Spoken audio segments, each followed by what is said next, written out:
Now, you know, when you think about how much lumber goes into a deck this large, and of course, when you have a deck, it's like a magnet for all of the neighbors and friends to come over and have a little get together, that can represent a tremendous amount of weight. So the perfect way to start the perfect deck is to make sure you have the correct foundation to support all that weight.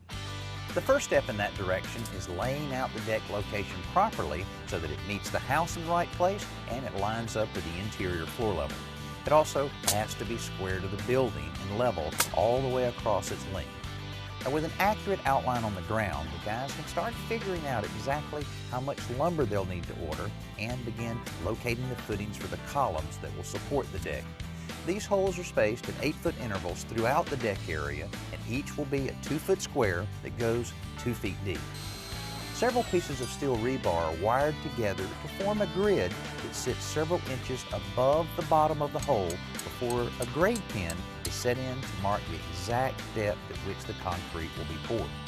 Now, this is a lot of work, a lot more so than just digging regular post holes and pouring concrete around a 4x4 or a 6x6. But it's all necessary because these concrete pads are the foundation for the concrete blocks that will form the columns. And those steel straps that are anchored in the pads will tie to the framing above for extra stability. When the concrete is dry, the masons arrive and begin setting the blocks, and in no time, they're complete and the framing begins.